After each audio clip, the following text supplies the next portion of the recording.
오늘 우리가 읽을 요르코 찡크의 책 기도를 어떻게 드릴까요? 제1권은 154쪽부터 시작하는 글입니다. 제목이 좀 특이합니다. 사랑하는 이의 얼굴은 사랑받는 이의 얼굴에서 반짝인다. 다시 보겠습니다. 제목이요. 사랑하는 이의 얼굴은 사랑받는 이의 얼굴에서 반짝인다. 사랑의 능력을 베푸는 사람, 그건 이제 사랑하는 이라고 했어요. 그의 얼굴은 사랑받는 사람의 얼굴에서 반짝인다. 이게 반사된다는 거죠.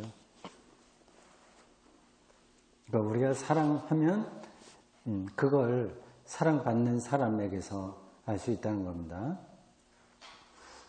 그러니까 사랑 딱 연관되는 건 아니지만 이렇게 유추해서 생각할 수 있습니다. 사랑받는 게 중요한 게 아니라 사랑하는 게 중요한 거죠. 근데 그거는 저절로 주어지는 게 아니에요. 근데 현대에는 사랑받는 기술만 가르칩니다. 어떻게 사랑받나? 어떻게 자기 가족에게서 사랑받나? 부모에게서 사랑받나? 자녀에게서 효도받나? 뭐 이런 거 머리 이제 굴리면서 살게 만듭니다. 뭐 그래서 사랑받으면 좋죠. 그런데 그게 중요한 게 아니라는 건 아시죠? 사랑하는 게 중요한데 사랑도 능력이거든요.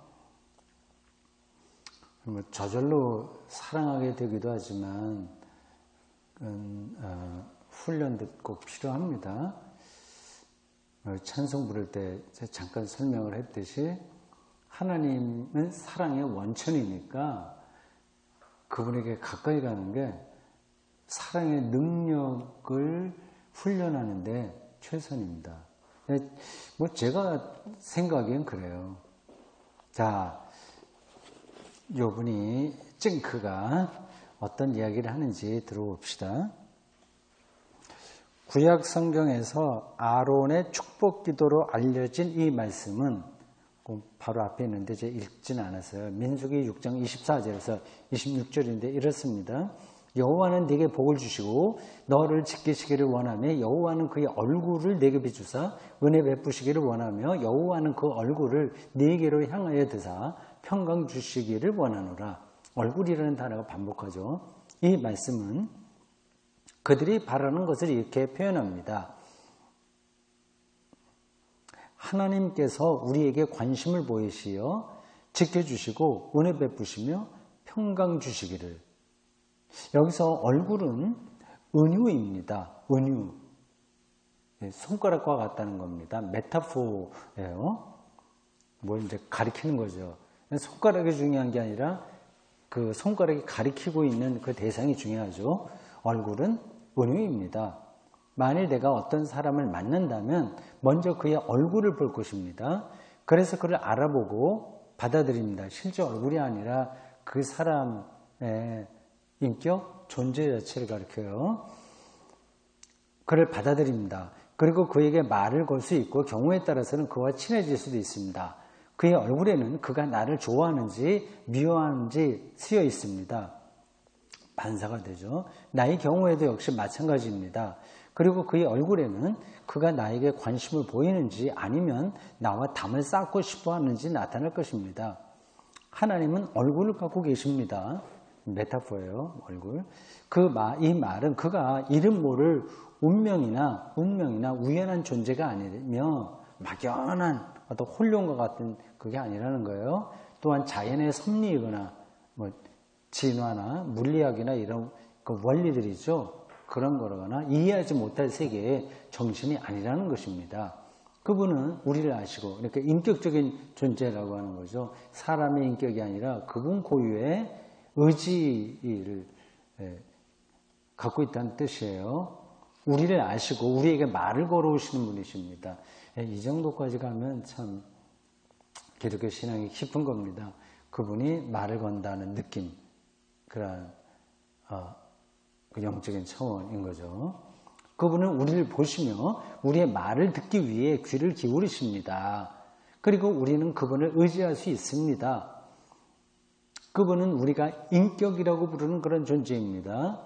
근데 사람과 똑같다는 인격이 아니에요. 그 위격, 하나님의 의지, 우리와 소통하는 그거를 인격이라고 표현한 거예요. 우리는 그분에게 인간적인 개념을 적용하기에 주저하지 않습니다. 왜냐하면 우리는 그의 신비를 표현할 더 나은 방법을 알지 못하기 때문입니다. 그러니까 하나님을 인격적인 존재라고 하는 것은 그분이 신비로워서 우리와 소통하는 의지도 있고 들어주시고 하는 것을 다른 말로는 표현할 수 없어서 인격적인 존재다 이렇게 얘기한다는 겁니다. 그걸 느끼고 신앙생활하는 사람이 있고 전혀 그런 거 없이 그냥 형식에 떨어져 있는 사람들도 있습니다. 우리가 하나님에 대해 말할 때 쓰는 모든 비유적 표현은 공통적으로 인간의 삶에서 나온 것입니다. 하나님은 우리를 보심으로 우리는 하나님의 눈이라는 말을 씁니다. 하나님이 우리를 보호하시기 때문에 우리는 하나님의 팔 혹은 손이라고 말합니다. 이게 다 은유예요. 우리 지키시는 분을 가리키는 거죠. 그는 능력 있는 분이므로 우리는 그가 보좌에 앉아 계신다고 말합니다. 그분은 멀리 계시고 다가설 수 없으면서도 아주 가까운데 가까이 계십니다. 그래서 우리는 그분을 하늘이라고 말합니다. 멀면서도 가까운 거예요. 참 재미있는 표현이죠. 그래서 정확한 겁니다. 이 비밀들을 표현하려고 우리는 비유로 말합니다. 그렇지 않으면 우리네 인간은 그것을 이해할 수 없습니다. 비유는 회의록이나 구구단처럼 사실을 정확하게 표현하지 못하지만 사실적으로 표현하는 게 아니거든요. 그렇게 못하지만 진실일 수 있습니다. 그것은 어떤 진리를 표현해냅니다. 다시 말해 그것은 진리가 있는 곳을 가리킵니다. 예수님은 이렇게 말씀하셨습니다. 나는 길이요, 진리요, 생명이죠. 그렇게 말씀하셨죠. 요한복음에. 진리, 이것은 다른 것을 나타낸 것이 아니라 누구든지 나를 보는 사람은 곧 하나님 아버지를 보는 것이라는 뜻으로 하신 말씀입니다. 아시겠어요? 그래서 나는 진리다 한 것은 나를 보는 사람은 아버지를 보는 거다. 그런 뜻이라는 거예요. 다시 말해 사람은 내 얼굴을 통해 아버지 모습을 보게 된다는 말씀입니다. 예, 이런 걸 표현하는 그 바울의 편지 내용도 있습니다. 이제 기도문이 나와요. 이렇게 찡크가 한 기도입니다. 들어보십시오. 하늘에 계신 아버지, 주님이 내 가까이 계신 것을 나는 믿습니다. 예. 앞에 우리가 어디선가 그런 거 읽었죠? 1분 동안이라도 뭘 하다가 멈추고 집중해서 그분에게 자기를 드러내도록 훈련해보자. 가까이 있다고 하는 걸 느낄 때만 가능하거든요. 주님은 나를 아시고 나에게 말을 건네십니다. 주님이 나에게 관심을 기울이시고 그 얼굴을 내게로 향해 돌리시는 것을 나는 믿습니다. 내가 내 자신을 발견하려면 주님께 향해야 합니다. 전달이 되죠. 자기가 누군지 몰라요. 그냥은 그분을 향해야 그분이 나에게 귀를 기울이고 있다 그런 사실을 알아야 내가 누군지를 알게 됩니다. 그 뜻이에요. 주님 눈에 들어 있음으로써만 내가 존재하기 때문입니다. 주님이 그 얼굴 광채를 비추어 내게 알려주지 않으면 나는 내 속에 있는 비밀을 알아내지 못합니다. 주님 안에 모든 것이 비춰집니다. 이 세상에 진리가 있는 것은 바로 주님이 진리이기 때문입니다. 이 세상에 생명이 있는 것은 바로 주님이 생명이기 때문입니다. 이 세상에 아름다운 것이 있는 것은 주님을 통해서 영원한 아름다움이 있기 때문입니다. 내가 행복한 이유는 주님이 나를 긍정해 주셨기 때문입니다. 여기 독일어로 이 긍정이라는 말에 이런 단어가 달렸어요. 야라고요. 주님이 나를 야 해주셨기 때문입니다. 예스라고 하는 영어예요. 우리를 그렇게 하신다는 거죠. 그리고 모든 것이 어둡고 텅 빈 것 같을 때, 내가 내 운명을 이해할 수 없을 때, 그런 거 느낄 때 계세요? 자기 운명을 이해하지 못할 때? 주님이 이 어두움 한가운데서 내 얼굴을 바라보심을 나는 믿습니다. 나를 도우시어 어디든지 주님의 얼굴이 내게 가까이 있을 때 당신을 사랑하게 하소서. 사랑하는 사람의 얼굴은 사랑받는 사람의 얼굴에서 반짝입니다. 주님의 얼굴이 내게 빛나고 주님의 빛이 내 얼굴로부터 빛나게 하소서. 요 뒤에 다른 리카르다 후흐라고 하는 사람의 짧은 글이 있는데 그거 읽지 않아도 되겠습니다. 기도문만 읽었습니다. 자, 됐어요.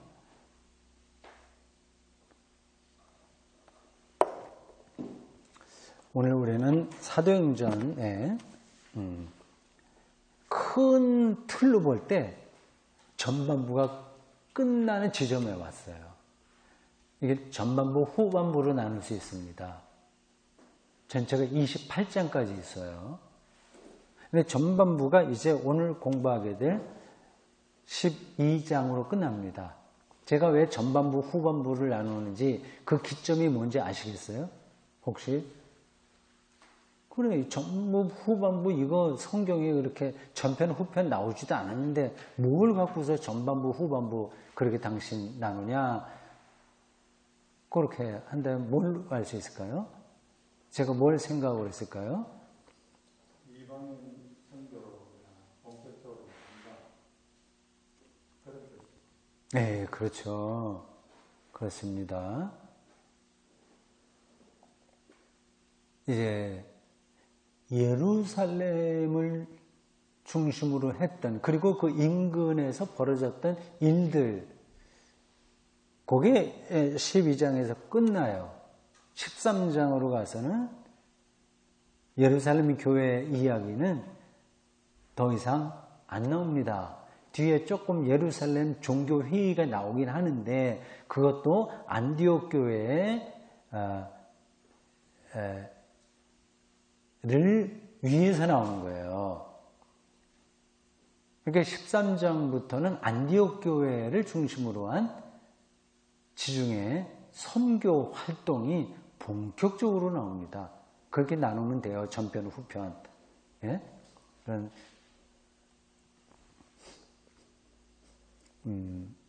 그건 누가 그렇게 나누지는 않았습니다. 근데 제가 그 사도행전 전체를 놓고 볼 때, 그 구도가 그렇게 돼 있다. 그렇게 말씀드리는 거예요. 근데 이게 틀린 게 아닙니다. 전편은 1장부터 12장까지 예루살렘을 중심으로 하여 인근에서 벌어졌던 초기 그리스도교의 사건 혹은 이야기들. 그 후편은 13장부터 28장까지 안디옥 교회를 중심으로 한 바울의 3차에 걸친 선교 여행과 마지막 로마까지 피고인으로서 호송당하는 이야기입니다. 근데 그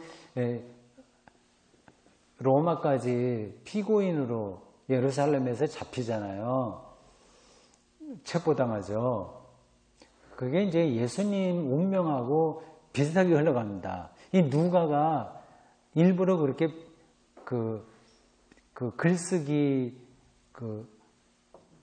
방향을 잡은 것 같아요. 바울은 예수님과 비슷한 운명으로 그렇게 살았다 말이죠. 예루살렘으로 들어가지 않으면 이제 3차 전도여행 끝날 때 예루살렘으로 들어가지 말라는 주변의 강국한 만류도 거부하고 바울이 예루살렘에 가서 체포당하잖아요. 예수님도 예루살렘에 가지 말라는 주변의 만류, 제자들도 좀 만류했는데 그거를 이제 거부하고 들어갔다가 체포당하세요. 그건 좀 비슷하게 누가가 이 글쓰기를 하는 것 같습니다. 그거도 체포당해서 로마까지 이르는 그 항해 아주 드라마틱한 이야기가 후반부에 나와요. 그건 완전히 옆에서 본 사람이 아니면 쓸 수 없을 정도로 디테일한 것들이 다 나옵니다. 근데 그때 가면 제가 설명하겠습니다만, 그 무역선이거든요. 그 알렉산드리아에서 출발해서, 알렉산드리아에 무역선이 많이 가냐, 그 이집트에 곡창지대거든요, 거기가. 그래서 많은 그 곡물들이 납니다. 밀가루죠. 밀일 거예요. 그걸 이제 싣고서 쭉 오른쪽으로 하여 지중해를 이제 오른쪽으로 가서 뭐 가이사랴 이런 데도 들리고, 지금으로 터키 지역 여러 중요한 데 섬 들리고, 그리고 그리스까지 들리고, 그리고 로마로 가고, 또 아마 저쪽 프랑스나 스페인까지 쭉 한 바퀴 돌 수도 있을 겁니다. 물론 이제 무역선에 따라서 로마만 직행으로 하는 것도 있을 거고, 두루두루 여러 가지인데, 그게 이제 난파를 당해요. 근데 그 이야기가 완전히 현장에 함께 하지 않았다면 쓸 수 없을 정도로 세밀하게 나옵니다. 아마 누가가 그걸 어떻게 알았을지, 이 바울과 동행했는지 어땠는지, 그거는 정확하게 모르겠습니다. 근데 바울의 편지 중에서는 내가 예루살렘에 가서 체포당해서 로마까지 갈 때 배를 타고 가다가 그렇게 난파당해서 죽을 뻔했다는 이야기가 나오던가요? 나오지 않던가요? 직접 그거를 적시하진 않지만 이 배에서 죽을 뻔한 그런 이야기들은 나와요. 어딘가. 제가 지금 그거를 구절을 정확하게 말씀드릴 수 없는데, 뭐 맞기도 많이 맞고 하여튼 그런 이야기들 쭉 연결할 때 그런 대목이 나옵니다. 고린도 후서에. 네. 근데 그 이야기가 이 사도행전에 나온 거를 가리키는지는 정확하게 모르겠어요. 하여튼 전편과 후편 있다. 오늘 전편의 마지막 대목입니다. 네, 뭐 재밌겠어요. 여긴 특이한 사건이 나옵니다. 예수님의 제자 중에 한 사람이 순교당해요. 그 베드로도 까딱하면 순교당할 뻔했는데 무사히 탈출합니다. 근데 그렇게 한 사람이 여기서는 헤롯으로 나와요. 헤롯. 신약 성경에 복음서에도 그렇고 헤롯이라고 하는 이름이 많이 나옵니다. 헤롯 대왕도 있고요. 그 아들들, 손자까지 해갖고 많습니다. 헤롯 왕조라고 해요. 실제로 있었던 그 당시에 있었던 왕입니다. 로마 황제하고는 다른 거죠. 이 지역의 영주라고 할 수 있어요. 로마 황제는 로마 식민지 전체를 통괄한다면 각 지역에 있는 왕들은 그 지역만 통괄합니다. 그래서 황제에게 자격을 얻는 거죠. 그래서 돈도 쓰고 혈통도 좀 좋아야 되겠죠. 하여튼 그런 정치력도 좋아야 되고, 헤롯도 대단한 인물이었습니다. 제가 그걸 충분하게 연구해 오지 않아서 정확하게 말씀드리기는 힘들긴 하나, 이 헤롯이 유대계라는 말도 있어요. 이렇게 혼혈인지 어떤지는 모르겠습니다. 나중에 제가 한번 그 헤롯 왕조에 대한 정보를 좀 잘 찾아서 여러분들에게 설명하겠습니다. 오늘 여기에 나온 그 헤롯은 헤롯 대왕이 아니라 다른 사람이에요. 근데 성경에는 거의 다 헤롯 왕으로 나옵니다. 물론 좀 다른 이름도 붙긴 하는데 거의 헤롯이에요. 그 이야기입니다. 그 사도행전 11장 마지막 절 보십시오. 마지막 절 29절과 30절 보세요. 거기 보면 그 11장 후반부에는 안디옥 교회가 잠깐 나오거든요. 그리고 이제 11장 후반부에 거의 마지막에 가면 형제들이 부조를 예루살렘으로 보냈다는 얘기가 나오죠. 부조를 보내기로 작정하고 바나바와 사울이 그 부조 보내는데 책임을 졌습니다. 이 두 인물이 이제 13장부터 본격적으로 선교사로 활동해요. 그 부조 보내는 이야기가 오늘 12장 25절 여기에 다시 나와요. 같은 이야기를 연결하는 거죠. 25절 보십시오. 바나바와 사울이 부조하는 일을 마치고 마가라는 요한, 요 인물도 좀 특이한 사람이에요. 뭐 아시는 분들은 뭐 잘 알겠죠. 마가라는 요한은 유명한 친구입니다. 예루살렘에 있는 교회의 주인의 아들, 대충 그렇게 생각하시면 될 겁니다. 주인은 마리아예요. 마가라는 요한, 그 어머니 마리아, 그 집에서 초기 그리스도교 모임이 시작됐다고 하는 걸로 우리가 알고 있습니다. 거의 그건 맞는 것 같아요. 사도행전 2장에 보면 어느 집에 모였을 때 하는 것이 그런 표현이 이 친구네 집이고요. 그리고 사도행전 1장 13절에 보면 예수님 승천한 다음에 그들이 들어가 그들이 유하는 다락방으로 올라가니 해서 뭐 11명 제자들 그리고 여러 명의 여자들 초기 예수님 이후 초기 남아있었던 제자들과 추종자들이 예루살렘의 어느 집에서 모였습니다. 그게 이 마가 요한의 집이죠. 마가 요한의 집이 아마 예루살렘 교회의 구심점이었던 것 같아요. 이 집은 예수님이 십자가에 달려 돌아가시기 전에도 예수님이 좀 왕래했던 집이 아닐까 그렇게 추정이 가능합니다. 어쩌면 여기서 예수님의 6월절 마지막 만찬을 하셨을 수도 있어요. 100% 확실하진 않습니다만 초기 그리스도교의 제자들과 그 추종자들이 다 모여서 여기서 집회를 했고 그리고 성령 강림, 오순절 성령 강림도 여기서 사건이 벌어졌고 하는 걸 전제한다면 갑자기 그들이 등장한 건 아닐 거 아니에요. 그런데 예수님 살아계실 때에도 여기 이 집, 마가 요한이라고 하는 사람의 집을 예수님이 이렇게 지인처럼 생각해서 활용하셨을 가능성이 높습니다. 마가 요한, 이 친구 때문에 바나바와 바울이 나중에 조금 다투게 되죠. 자, 그래서 11장 마지막에서 이어지는 이야기로만 본다면 12장 마지막 절로 가야 됩니다. 중간에 그건 없어도 돼요. 그 이야기 흐름이 그렇지 않습니까?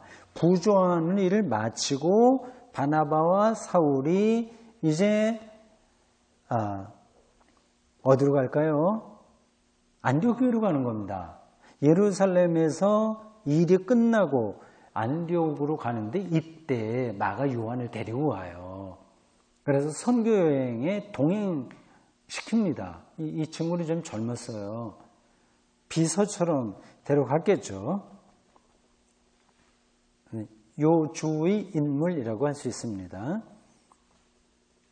그래서 12장 1절부터 24절까지는 빠져도 되는데 이 사도행전을 기록한 누가가 굳이 이제 13장으로 직접 넘어가기 전에 요 이야기를 하는 겁니다.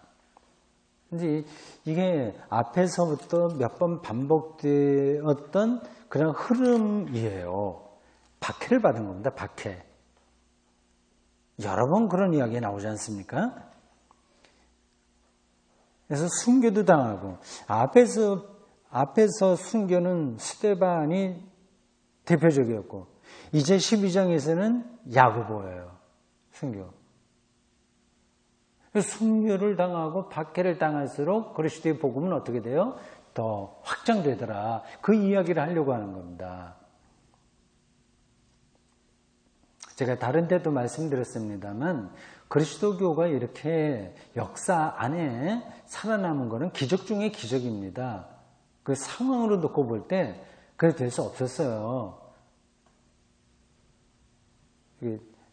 유대교로부터도 박해받죠. 정치적인 그 관점에서는 로마로부터도 그렇게 받죠. 계속 박해받고 순교의 역사도 길었는데, 근데 여기 12장 24절에 앞에서 나왔던 것과 비슷한 그 멘트가 다시 나오는 걸 보더라도 아주 기적적으로 그리스도교가 이 역사 안에서 살아난 겁니다. 흥왕하여진 겁니다. 자, 여기 나왔던 이야기들은 간단합니다. 우선 1절부터 전체 흐름을 우리가 파악하기 위해서 19절까지 교독해서 읽겠습니다. 상상력을 발휘해서 읽어보십시오. 마지막 절은 같이 읽으면 되겠습니다. 그때 헤롯 왕이 손을 들어 교회 중에서 몇 사람을 해하려 하여 유대인들이 이 일을 기뻐하는 것을 보고 베드로도 잡으려 할세 때는 무교절 기간이라.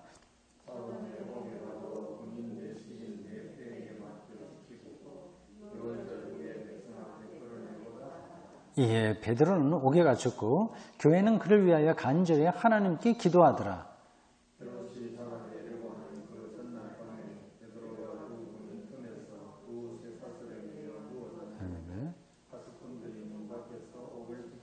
호련히 주의 사자가 나타나매 이런 장면은 여러 번 있었죠.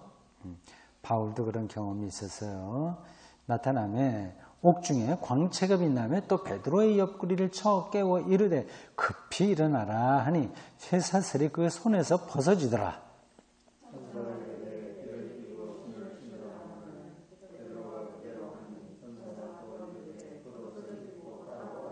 베드로가 나와서 따라갈새 천사가 하는 것이 생시인 줄 알지 못하고 환상을 보는가 하니라.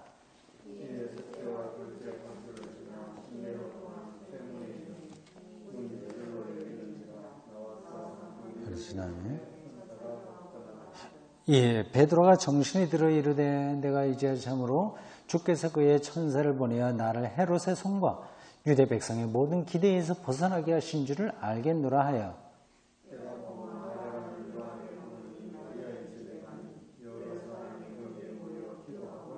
베드로가 대문을 두드린데 로데라 하는 여자아이가 영접하러 나왔다가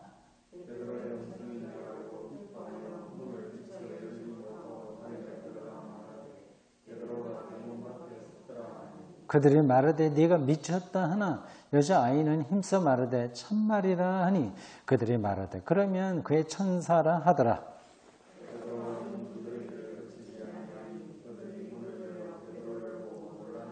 베드로가 그들에게 손짓하여 조용하게 하고 주께서 자기를 이끌어 옥에서 나오게 하던 일을 말하고 또 야고보와 형제들에게 이 말을 전하라 하고 떠나 다른 곳으로 가니라.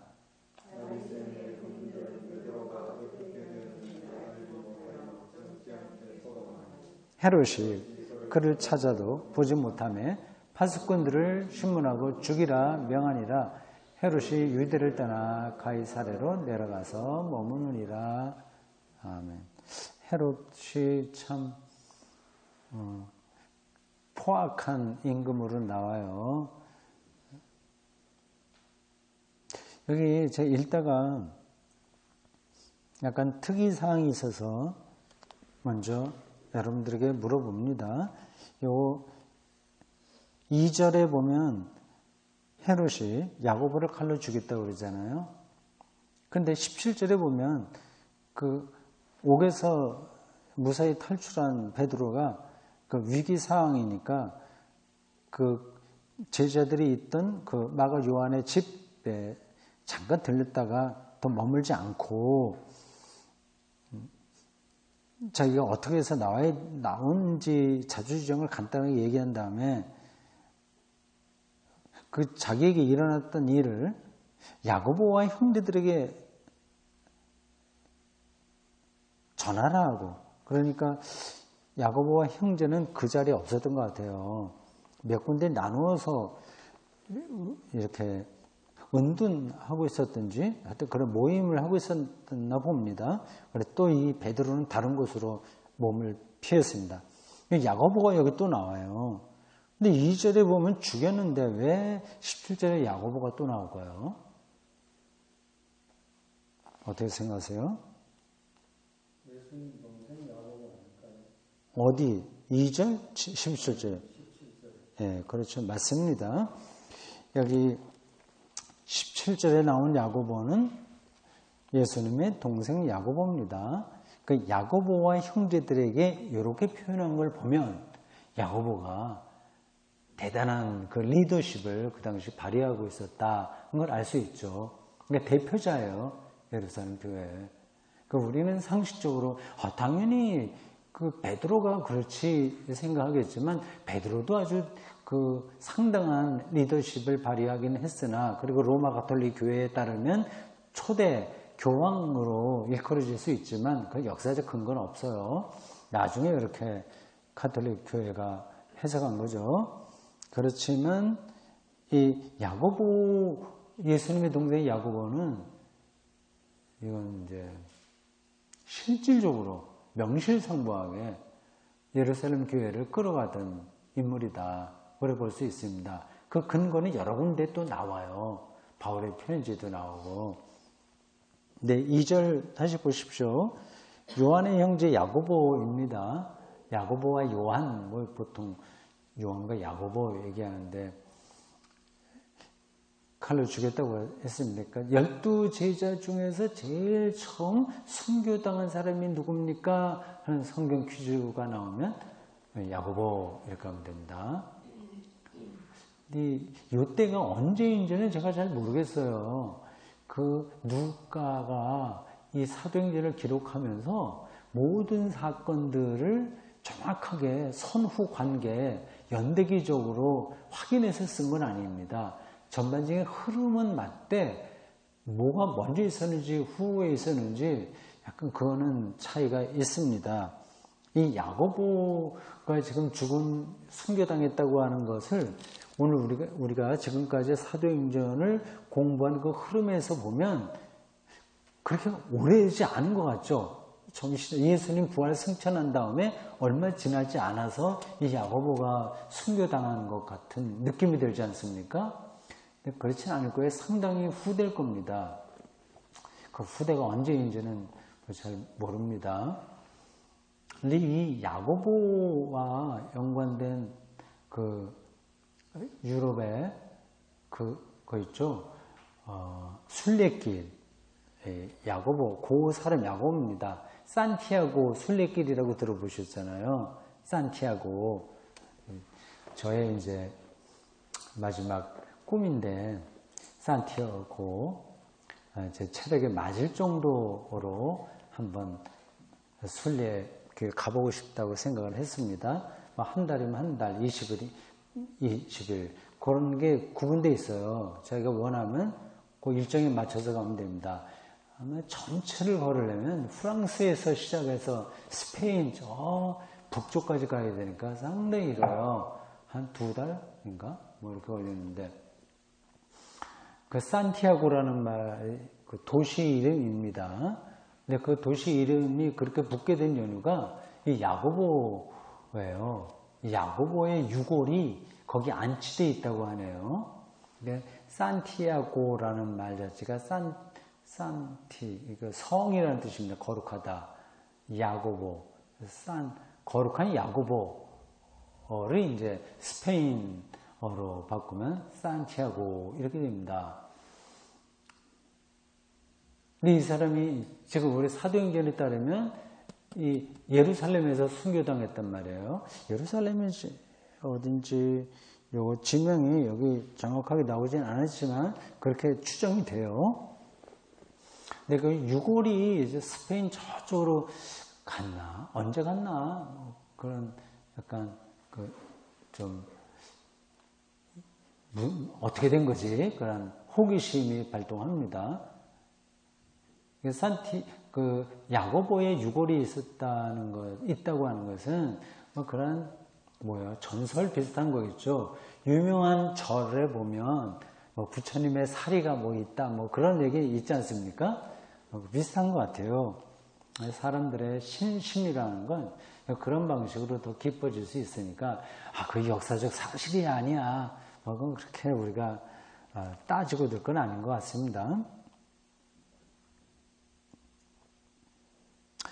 초기 그리스도교에서 가장 처음으로 순교당한 사람은 스데반이나 그도 12제자 못지않는 지도자였어요. 최초인데 제자 중에서 제일 처음 순교당한 사람은 야고보입니다. 근데 스데반은 유대인들이 돌에 맞아서 죽죠. 우리가 앞에서 본 대로. 근데 이 야고보는 헤롯에 의해서 죽습니다. 그 다음 베드로가 또 잡혀 들어갔어요. 그래서 쭉 거기서 어떤 일이 있었고 어떻게 탈출했냐 하는 이야기가 나옵니다. 여러분 앞에서 읽으면서 제가 잠깐 말씀드린 것 같은데 주의 사자가 나타나서 막 빛이 나고 그래서 베드로를 끌고 나왔다고 하지 않습니까? 그런 거 보면 우리가 영화처럼 그걸 생각할 수 있어요.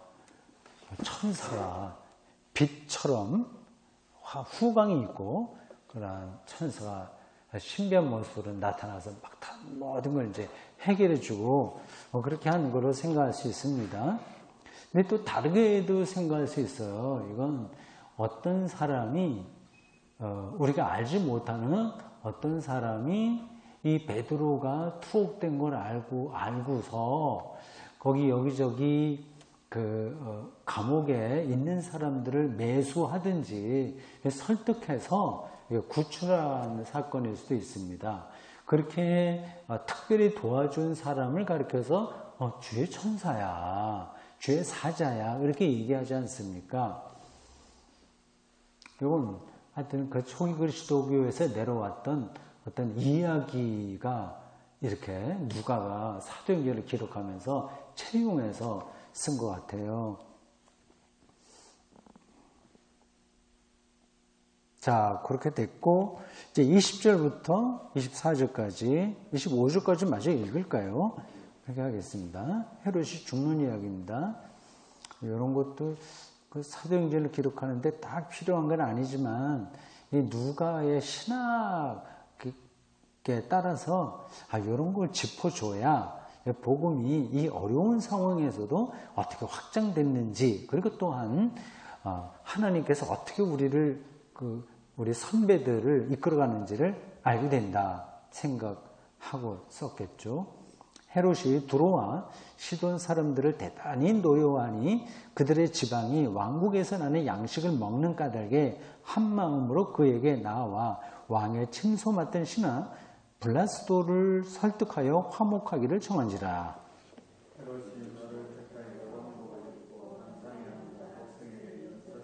백성들이 크게 부르되 이것은 신의 소리요 사람의 소리가 아니라 하거늘.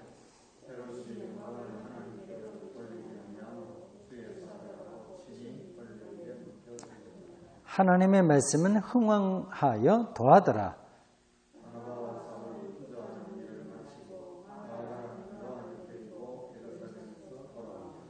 아멘. 네.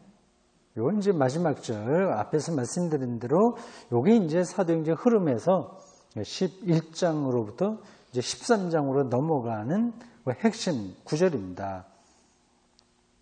그러니까 요 사도행전을 읽는 사람 머릿속에는 그렇게 정리가 된 거잖아요.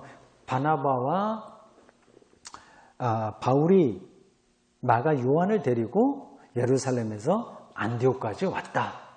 그 다음에 그 안디옥에서 어떤 일이 벌어질까 궁금하죠. 그건 13장부터 보면 됩니다. 다음 주에 우리가 보면 되겠습니다. 여러분 교재를 좀 보실까요?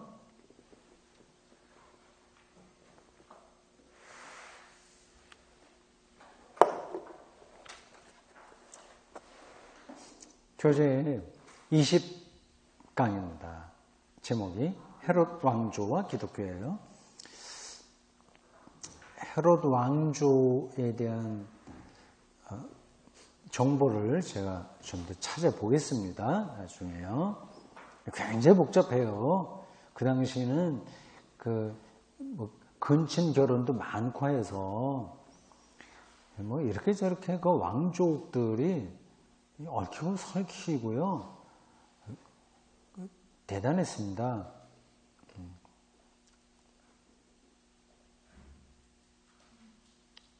자, 77쪽 두 번째 패러그래프 보십시오. 바나바와 바울이 예루살렘에서 조용하게 부조금만 전하고 돌아갔거나 또는 누가가 그런 부조금 전달을 별로 중요하지 않은 것으로 판단했을 수도 있다. 내가 보기에 다음의 사실이 더 합리적이다. 누가는 당시에 어떤 일이 있었는지 정확하게 알지 못했다. 사도행전의 편집 방향에 따라서 당시의 여러 전승들을 여러 이야기들이 쭉 전해져 내려왔습니다. 그걸 적재적소에 나열하면서 초기 기독교의 역사를 더 핵심적으로는 바울의 선교 역사를 변증한 것이다. 이제 우리 질문이 이거다. 좀 부자연스럽게 자리하고 있는 사도행전 12장 이야기는 무엇을 말하는 것일까? 다음 소제목 누가의 역사 해석입니다. 아주 객관적인 역사 서술은 없어요. 다 역사가의 해석입니다. 그렇게 기록할 수도 없는 거죠. 자기가 알고 있는 것만 쓰고 자기의 관점에서 역사를 기록하는 거 아니겠습니까? 그러니까 자기가 알고 있고 자기의 관점이라고 하면 해석이 들어가는 거죠. 그러니까 누가복음과 사도행전을 기록한 이 누가의 역사 해석이 뭐냐 하는 겁니다. 누가는 사도행전을 기록하면서 두 가지를 반복했다. 하나는 초기 기독교가 극심한 박해를 받았다는 사실입니다. 박해. 다른 하나는 그럼에도 불구하고 기독교가 꾸준히 성장했다는 사실이다. 누가는 독자들에게 그것을 전하기 위해 전후 맥락의 모순을 감수했다. 그 기조가 처음부터 끝까지 사도행전을 끌고 가는 힘이다. 사도행전 12장 이전까지 기독교를 박해하는 집단은 주로 유대교 지도자들이었다. 사도행전 4장에 따르면 베드로와 요한은 제사장과 성전 책임자와 사두개인들에 의해 투옥되었다가 사내들인에서 종교 재판을 받은 후 훈방되었다. 또 사도행전 5장 17절 이하에 따르면 사도들은 대제사장들과 사두개인들에 의해서 다시 투옥되었다. 이 투옥 사건은 앞에서 이제 우리가 이제 읽으면서 다뤘습니다만 오늘 이 본문에 나오는 투옥과 비슷합니다. 천사가 신비한 방식으로 그들을 구출하는 겁니다. 세 번째는 사도행전 6장 8절에서 볼 수 있는 스데반 사건이다. 점점 그 박해의 강도가 심해졌어요. 스데반은 결국 순교당했고요. 사도행전 8장과 9장의 박해는 또 아이러니하게 바울에 의한 겁니다. 다메섹 회심 이후 바울은 3차에 이르는 세계 선교를 감행하면서 온갖 고난을 당한다. 가해자의 자리에서 피해자의 자리로 떨어졌다. 그러니까 어떤 어려움을 당하는지 그 다음 인용한 부분입니다. 여기 이제 고린도 후서 나오는 얘기죠. 앞에서 제가 로마까지 피의자로 이제 후송당할 때 겪었던 난파 이야기가 이 바울의 편지에 어디에 나온다고 했는데 그 구절과 연관돼요. 내가 수호를 넘치도록 하고 옥에 갇히기도 많이 하고 매도 수없이 많고 많이 맞고 여러 번 죽을 뻔하였으나 유대인들에게서는 40에서 하나가만 매를 5번 맞았으며 3번 태장으로 맞고 1번 돌로 맞고 3번 파선하고 파선 이야기예요. 3번이나 파선했어요.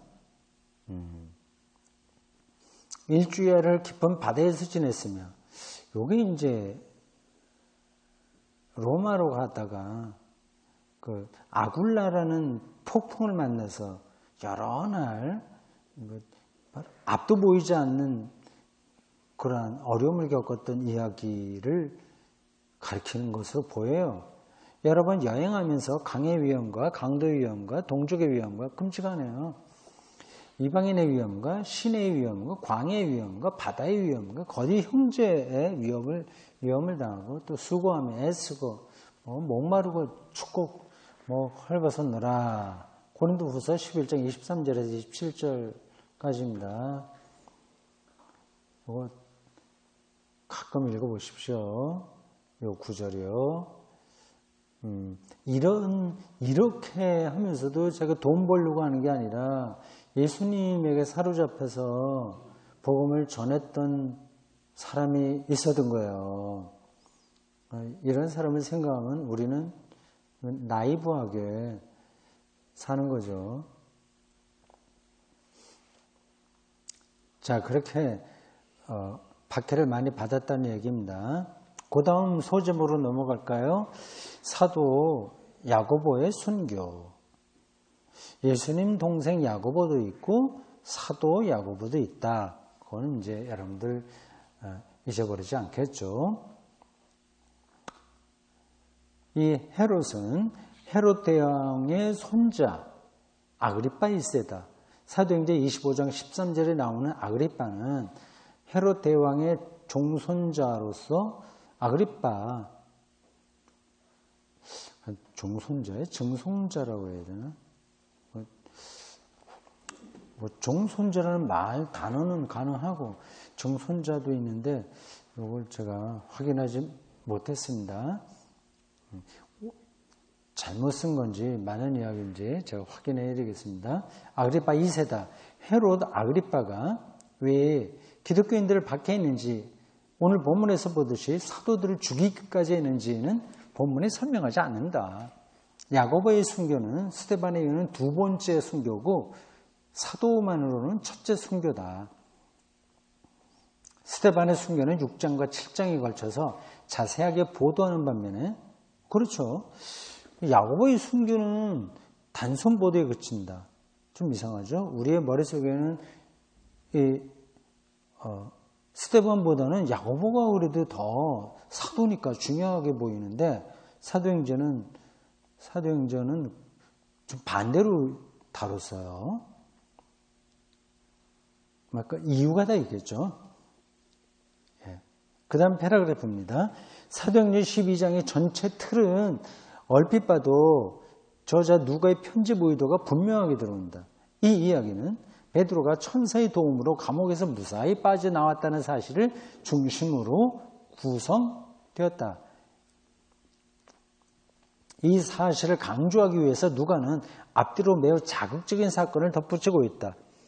1절에서 5절은 야고보의 죽음과 베드로의 투옥을 전하고 있으며 18절과 19절은 베드로의 탈옥을 막지 못한 경비병들이 처형당했다는 사실을, 그리고 20절에서 23절은 헤롯의 돌연사를 다루고 있다. 끔찍한 이야기가 12장에 많이 나오는 거예요. 왜 사람 막 죽이고 그렇게 잘난 척이라고보다도 그 아주 난폭하던 헤롯마저 죽잖아요. 야고보와 마찬가지로 죽을 운명에 처했던 베드로는 천사의 도움으로 살아난 반면 그 주변에 있던 자들은 다 죽었다. 헤롯의 죽음이 중요하다. 왜냐하면 기독교를 받게 하는 자는 아무리 큰 권력을 가졌다 하더라도 하나님의 심판을 면치 못한다는 사실을 충격적인 방식으로 전하는 사건이기 때문이다. 유대와 가이사랴 지역에서 머릿속에 그 지도가 그려지시는지요? 유대, 예루살렘 인근에 있는 그 전체 지역을 유대라고 하고요. 그 왼쪽 편을 이제 가이사랴라고 합니다. 지중해 접해 있습니다.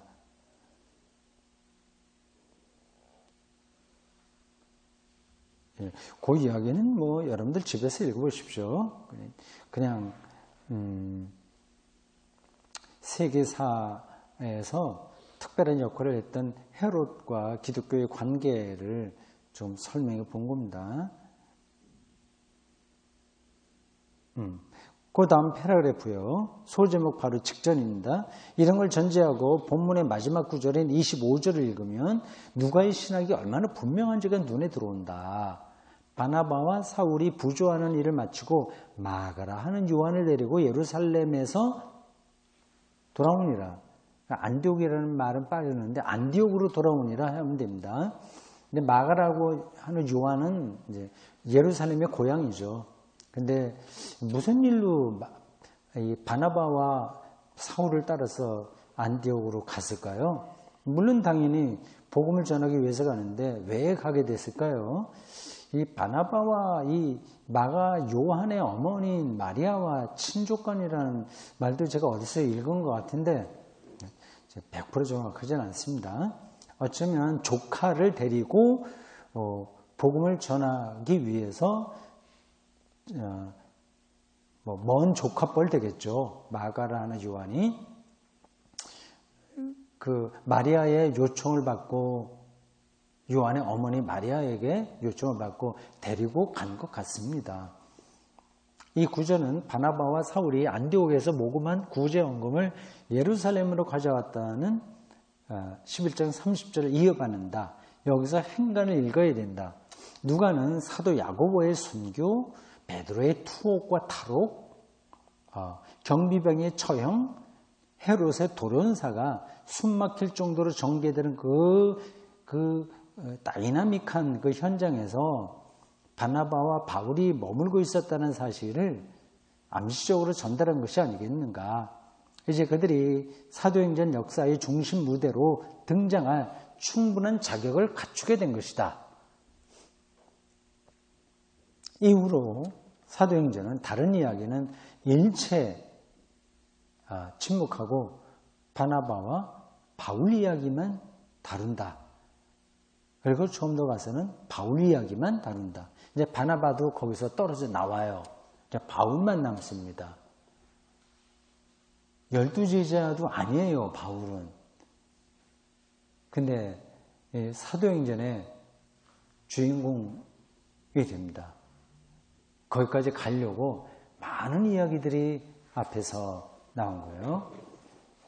그 많은 이야기의 마지막 단락을 우리가 지금 공부하고 있습니다.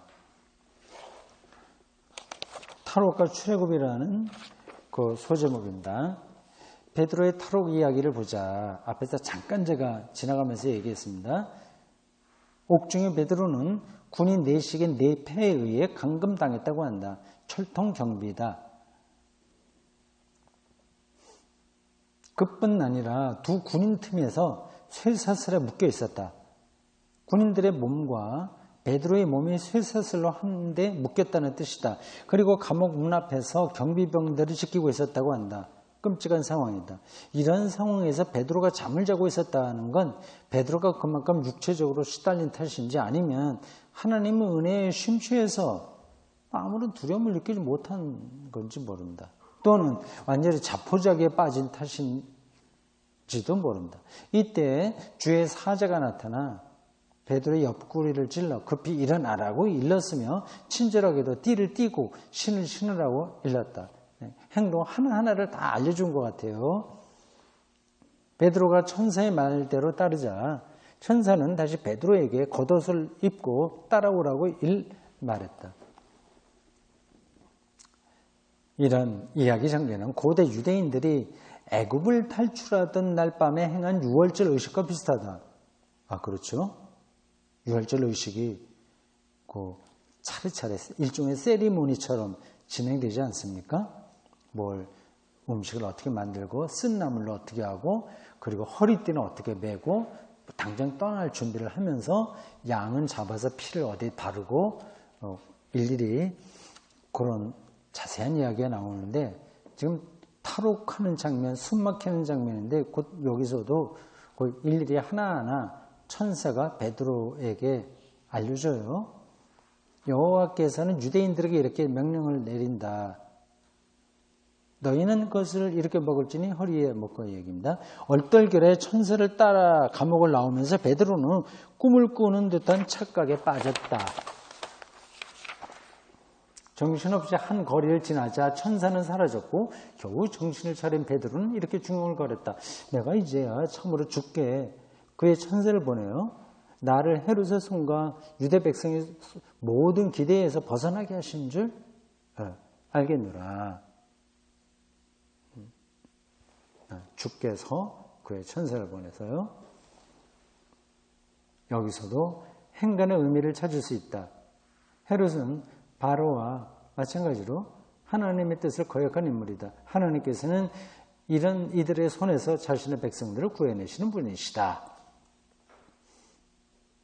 베드로의 탈옥 사건이 말하려는 핵심은 하나님께서 주도권을 행사하신다는 사실이다. 베드로의 역할은 하나도 없었다.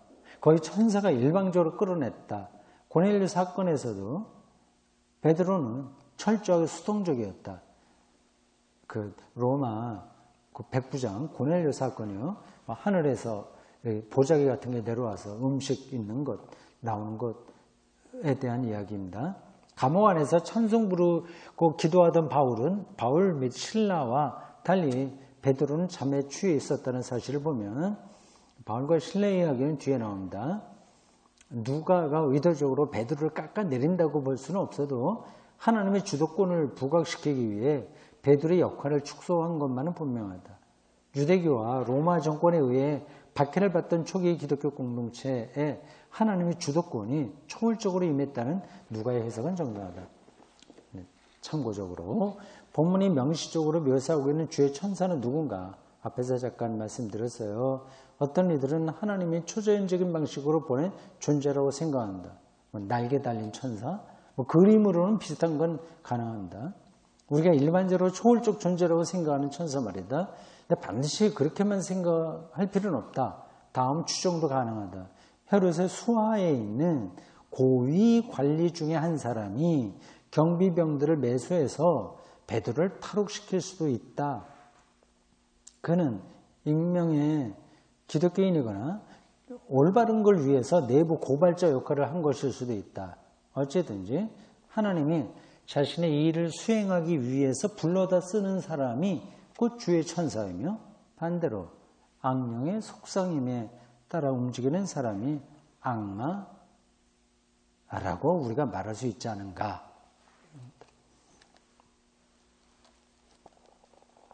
자, 이제 마지막 단락입니다. 소제목이 정치와 기독교예요. 정치하면 이제 우리 기독교 신앙하고는 상관없네 이렇게 생각하는 사람들이 많습니다. 한국 기독교인일수록 더 그래요. 정치와 종교 분리 그런 얘기 많이 하죠. 종교가 정치적인 권력을 쟁취하려고 하면 안 됩니다. 당연히 중세기 같은 것도 맞지 않는 중세기의 행태가 맞지 않는 거고요. 그러나 기독교가 정치와 완전히 분리되는 게 아닙니다. 그 이유를 제가 말하려면 1시간도 더 이야기할 수 있는데 다 접어두고 그냥 예수님의 죽음만 이야기해도 그 답은 분명합니다. 십자가 죽음은 정치적 사건이었어요. 로마 황제에 반하서 반역을 저지른 사람에게만 해당하는 로마 사법 체계에서 나온 결과가 십자가 처형입니다. 그러니까 예수님은 정치인은 아니었는데 정치인에게만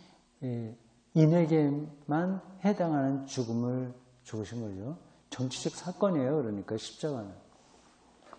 자, 요거 제가 다 읽지는 않겠습니다. 내용은 간단한 거예요. 두 가지 요약만 하자. 첫째, 기독교는 정치로부터 박해받을 준비를 해야 된다.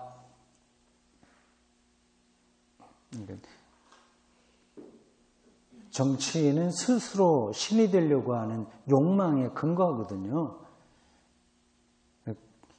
역사적으로 기독교는 계속 거기에 항거했습니다. 자본주의가 신처럼 되어 있잖아요. 그러니까 자본주의에 저항하려면 기독교인이 박해받는 거죠.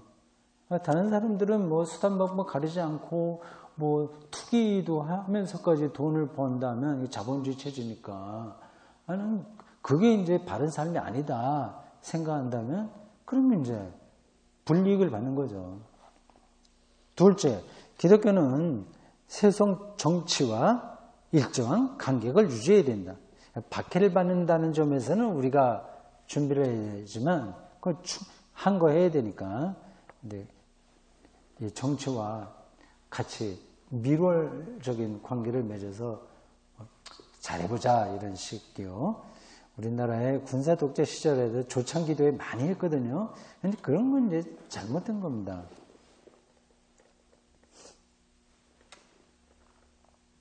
네, 헤롯 대왕과 그 헤롯 왕조에 의한 기독교가 받은 박해, 그 이야기가 12장에 나와서 그 이야기를 잠깐 정리한 거예요.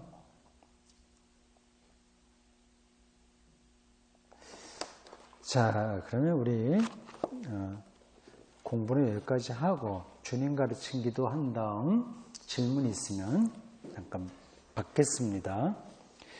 하늘에 계신 우리 아버지, 아버지의 이름을 거룩하게 하시며 아버지의 나라가 오게 하시며 아버지의 뜻이 하늘에서 같이 땅에서도 이루어지게 하소서. 오늘 우리에게 일용할 양식을 주시고 우리가 우리에게 잘못된 사람을 용서해 준 것 같이 우리 죄를 용서해 주시고 우리를 시험에 빠지지 않게 하시고 악에서 구하소서. 나라와 권능과 영광이 영원히 아버지의 것입니다. 아멘.